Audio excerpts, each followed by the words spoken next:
Bonjour à tous et à toutes. Salomon nous dit: si l'Éternel ne bâtit pas une maison, c'est en vain que peinent ceux qui la construisent. Si l'Éternel ne garde pas une ville, c'est en vain que la sentinelle veille avec soin. Rappelez-vous l'histoire où, pendant une nuit, Dieu apparut à Salomon et lui dit: « Demande ce que tu veux, que je te donne. » Et entre autres, Salomon lui répondit: « Accorde-moi de la sagesse et de l'intelligence, afin que je sache me conduire à la tête de ce peuple. » Et Dieu lui répondit: « Puisque c'est là ce qui est dans ton cœur, puisque tu ne demandes ni des richesses, ni des biens, ni de la gloire, ni la mort de tes ennemis, ni même une longue vie, et que tu demandes pour toi de la sagesse et de l'intelligence, afin de juger mon peuple sur lequel je t'ai fait régner, la sagesse et l'intelligence te seront accordées. Je te donnerai en outre des richesses, des biens et de la gloire, comme n'en a jamais eu aucun roi avant toi, et comme n'en aura aucun après toi. » Au moment de cet événement, Salomon s'était affermi sur son trône. L'Éternel, son Dieu, était avec lui, nous dit le texte. Il avait toute la légitimité et les matériaux pour mener à bien sa tâche. Il était né avec une cuillère d'argent dans la bouche, comme on dit. C'était quelqu'un. Qu'est-ce qui lui a pris de demander la sagesse et l'intelligence? C'est justement ce plus qui a fait de lui une référence dans la construction de la personne et de la société. Ces livres dits de sagesse sont toujours d'actualité. Salomon a compris que tout coule d'une source au-delà de tous les savoirs, les pouvoirs et richesses. Rien ne tient en dehors de ce qui sort de cette source.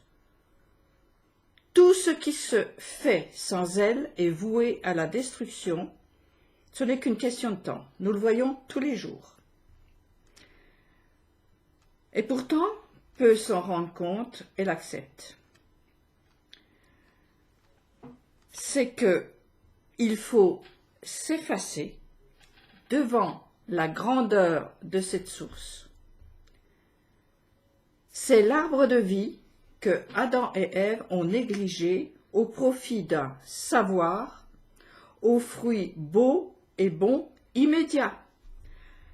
Un savoir qui promet un avenir tracé d'avance, sans surprise, donc maîtrisable. Nous connaissons tous des bardés de savoir, hypertrophiés du cerveau, qui se mettent à la tête du petit peuple. Nous connaissons tous des fous du travail, qui s'activent sans pause, des riches qui se prélassent sur leur transat, des pauvres qui attendent des jours meilleurs. Les uns et les autres sont obnubilés par leur état ou leur identité. Vivant dans un monde fermé, fini, ils ne peuvent pas voir au-delà de leur horizon et, comme disait Saül, marchant vers la mort. Ils ne voient pas l'eau vive qui tarit à force d'être ignorée. Agar, la servante de la femme d'Abraham, Sarah, a été chassée de la maison avec son fils. Cette femme est un exemple saisissant de ce qui arrive à l'arrogant qui se croit arrivé au bout de son destin. il ne lui restera que les yeux pour pleurer. Il est raconté. Quand l'eau de l'outre fut épuisée, elle abandonna l'enfant au pied d'un arbre. Elle alla s'asseoir du côté opposé à la distance d'un trait d'arc, et se disant « Je ne veux pas voir mourir cet enfant ». Et ainsi, assise du côté opposé, elle éleva la voix et pleura. Son fils peut représenter ce qui a été construit, ce qu'elle a construit, et ce sur quoi elle a veillé. Oui, mais égyptienne, elle n'est pas de la même source que Sarah et son fils. Il faudra qu'elle y vienne à cette source, si elle veut durer. Pour l'instant, elle se replie sur elle-même, elle ne veut pas voir la fin qui se dessine et son avenir, représenté par son fils, tombe en ruine. Pourtant, Agar erre dans un lieu appelé les 7 puits. Elle ne voit pas la source qui peut la sauver. Mais Dieu entendit le gémissement de l'enfant.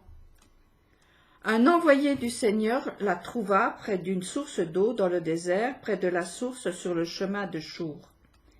Il dit, « Agar, esclave de Sarai, d'où viens-tu et où veux-tu aller ?»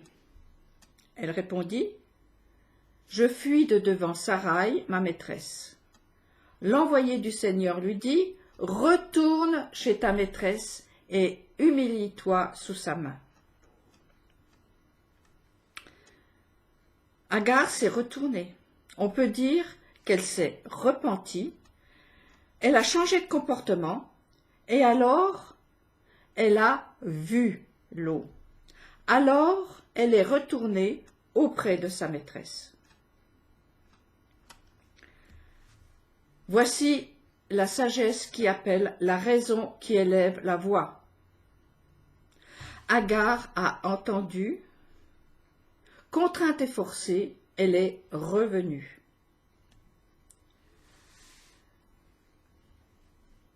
Niais, sachez le prix de la réflexion.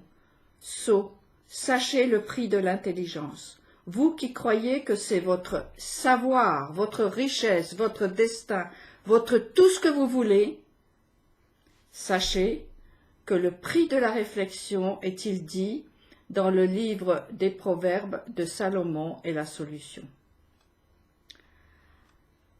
Après une longue démonstration dans le livre des Proverbes au chapitre 8, la sagesse que le roi Salomon a demandée donne cette conclusion abrupte. Car celui qui m'a trouvé a trouvé la vie et conquis la bienveillance de l'Éternel. Mais qui me manque se perd lui-même. Me haïr, c'est aimer la mort.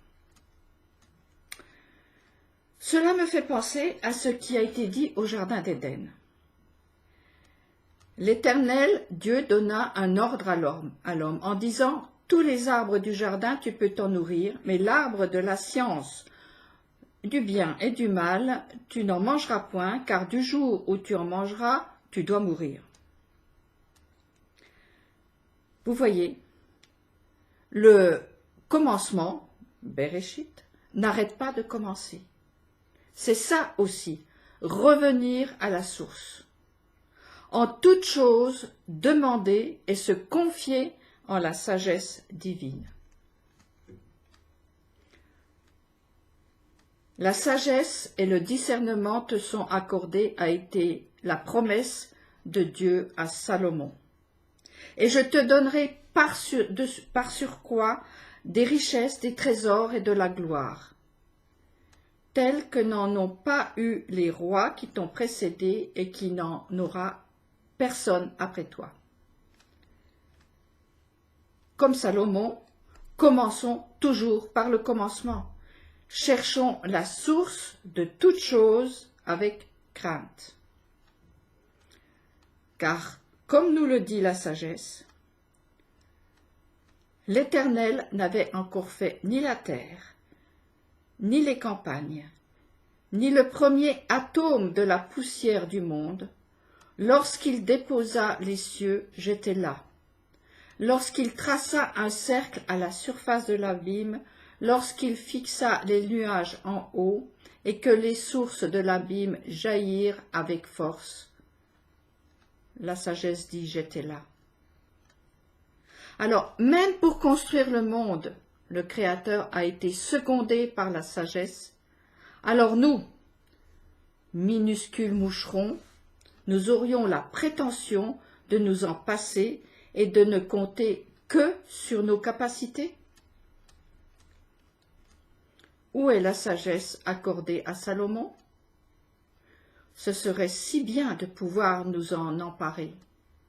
Hélas, cette sagesse, nous pouvons à peine l'effleurer. Nous la devinons dans la Torah que les Hébreux ont reçue et acceptée au mont Sinaï, et dont les secrets nous sont révélés, dévoilés par les maîtres authentiques. Et cette sagesse cherche des hôtes, des réceptacles confiants. Faire confiance, se confier,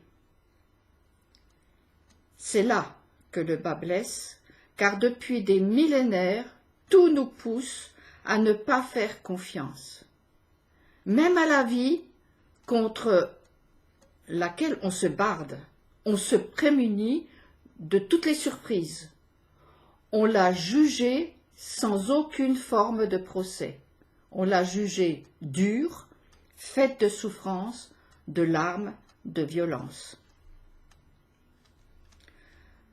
Choisis la vie et tu vivras, choisis la vie et tu réussiras, atteste celui qui donne la vie, l'Éternel. S'il y a bien une maladie dont nous avons besoin d'être guéris, c'est celle du doute. Douter de soi, des autres et douter de Dieu. Le virus introduit par le serpent mute sans cesse et nous éloigne toujours plus, non seulement les uns des autres, mais de nous-mêmes. Aussi sommes-nous devenus incapables de mettre une pierre sur l'autre, incapables de construire avec le ciment de l'éternité. Dans le livre de la Genèse, nous trouvons la composition du venin inoculé dans l'Adam.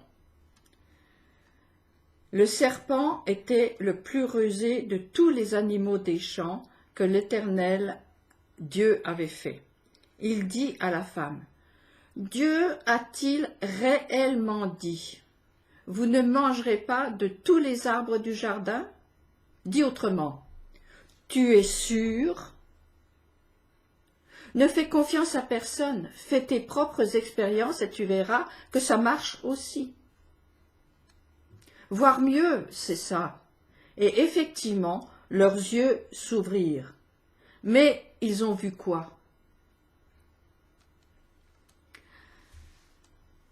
La ruse se cache dans une pensée à court terme, dans l'évident, dans ce qui peut se définir. Et là, la chute est inévitable parce qu'il manque la poussée de vie qui se renouvelle sans cesse comme une source qui ne tarit pas. Il manque une pensée transcendante qui transcende le visible. Il manque le Aleph, lié au Dam, le sang, ou la sagesse divine qui entre dans le matériel, le rendant viable, comme l'âme qui entre dans le corps et en fait un être vivant, tout en devenant elle-même vivante. Un corps sans âme est mort, une âme sans corps est morte, et ainsi, Si l'Éternel ne bâtit pas une maison, c'est en vain que peinent ceux qui la construisent. Si l'Éternel ne garde pas une ville, c'est en vain que la sentinelle veille avec soin. Bonne réflexion, bonne méditation et à bientôt.